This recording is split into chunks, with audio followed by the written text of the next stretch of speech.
24 जनवरी 2026।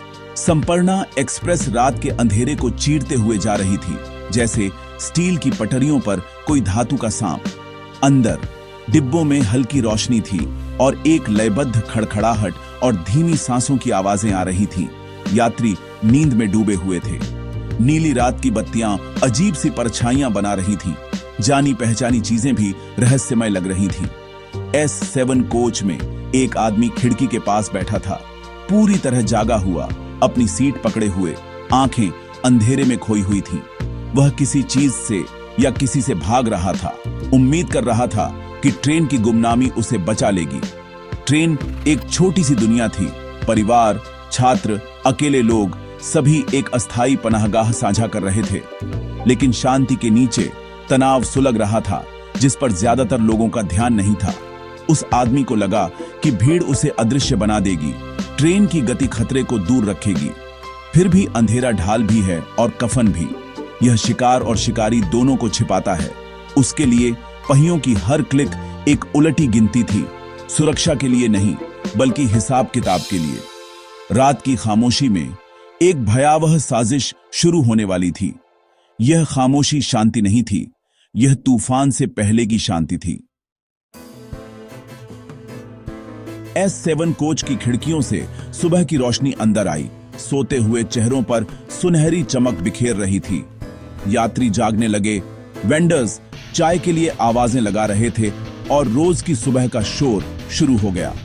एक चाय वाले ने नीचे की बर्थ पर एक आदमी को जगाने की कोशिश की।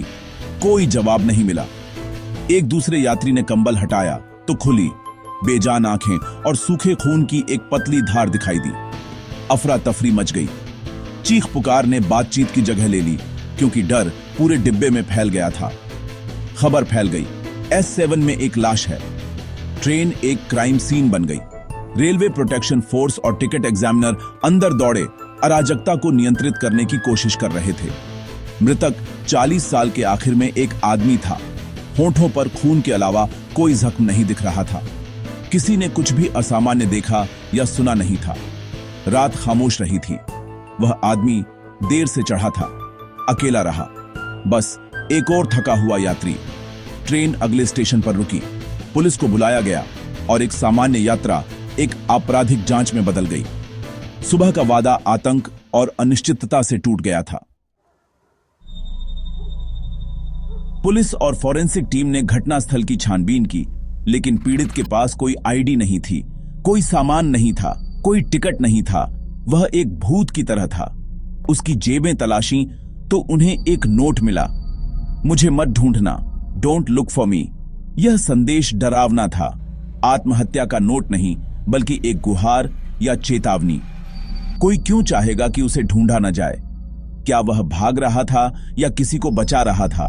यह नोट जांच का मुख्य बिंदु बन गया, यह इशारा करते हुए कि उसे पता था कि उसकी जान खतरे में है। क्या यह गुमनामी की इच्छा थी या अपने पीछा करने वालों के लिए एक संदेश? पुलिस एक पहेली का सामना कर रही थी। एक आदमी मरा हुआ, उसका एकमात्र सुराग मिटा दिए जाने की गुहार। यह कोई सामान्य मामला नहीं था, यह एक हताश उड़ान का अंत था। उसकी पहचान की तलाश अब उन रहस्यों के खिलाफ एक दौड़ थी जिन्हें उसने दफनाने की कोशिश की थी। कहानी अब भी शुरू ही हुई थी।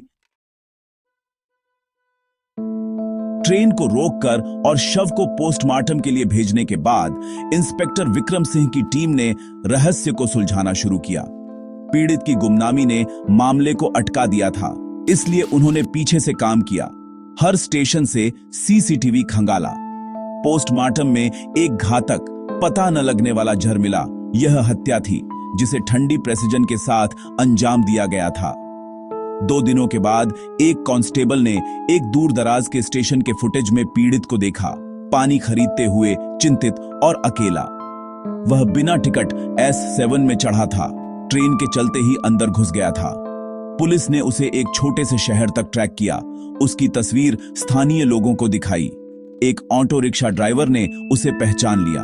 वह पास के एक औद्योगिक क्षेत्र से आया था, जल्दी में। यह सुराग पुलिस को कारखानों के एक समूह तक ले गया। जांच आखिरकार अंधेरे से बाहर निकलने लगी थी। एक मकसद आकार लेने लगा था। औद्योगिक क्षेत्र में पुलिस को पता चला कि एक वरिष्ठ अकाउंटेंट रमेश गुप्ता 1 हफ्ते पहले गायब हो गए थे। उनकी तस्वीर पीड़ित से मेल खाती थी। रमेश को आखिरकार एक नाम मिल गया।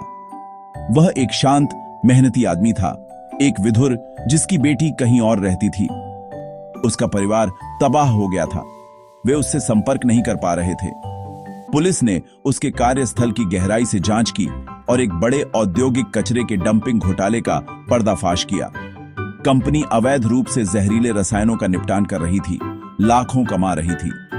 रमेश एक वरिष्ठ अकाउंटेंट के रूप में शायद इस घोटाले का पता लगा चुके थे। वह एक व्हिसल ब्लोअर था, अपराध को उजागर करने के लिए सबूत इकट्ठा कर रहा था। प्रबंधन को जरूर पता चल गया होगा और उन्होंने उसे धमकाया होगा।